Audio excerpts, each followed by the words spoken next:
I'm Melissa from NorthlineExpress.com, and I'm here on site for a DIY fireplace revamp. It's going to be a complete DIY remodel experience with products from NorthlineExpress.com. This will be a 4-part series, and I'll start the series off with our first video, cleaning and inspecting the chimney. This will be the part of the process that we're going to bring in a professional to make sure that we're good to go and the chimney is safe for use. We had a professional out to inspect the chimney's flue for cracks or damage, which could require the chimney to be relined. This chimney checked out okay, but was missing a chimney cap, so while we were up on the roof, we also took care of some measurements so that we could order a properly sized cap. The chimney obviously never had a cap on it, which is not a good idea because that allows all of the elements to enter the chimney and make their way into the home. This was actually the cause of some of the fireplace's damage. Because the chimney never had a cap, years of moisture entering the chimney caused the damper to eventually rust shut. If the damper is not able to open, the fireplace cannot be used, so we had the professionals take care of that for us and get the damper back in working order. While the chimney inspector was still here, he also inspected the exterior of the chimney.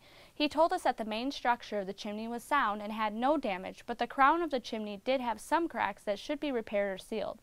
If the cracks were to be left unsealed, they potentially could allow moisture to seep down into the chimney and crack the clay flue tile. Our options were to have an entire new chimney crown made or to use a product like Chimney RX Brushable Crown Repair to repair cracks in the chimney crown. We had to hold off on repairing the crown cracks because the temperatures had dropped too low for the product to work properly, but we are planning on addressing that issue in the spring.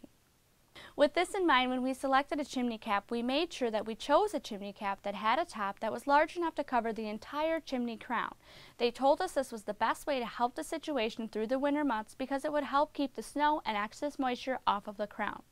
We ordered the 8-inch by 13-inch Home Saver Pro stainless steel flue mount chimney cap. It has a 14 5/8 inch by 19 1/2 inch lid dimension, which is plenty to cover the crown. While we were waiting for the chimney cap to arrive, we also had the chimney swept. When the cap arrived, we got back up on the roof and installed it ourselves. The cap used pressure mount style set screws that made installation very easy. Literally set it into place and tighten the set screws. One thing that we did have to pay attention to was that we were not over tightening those screws. That could potentially cause damage to the flue.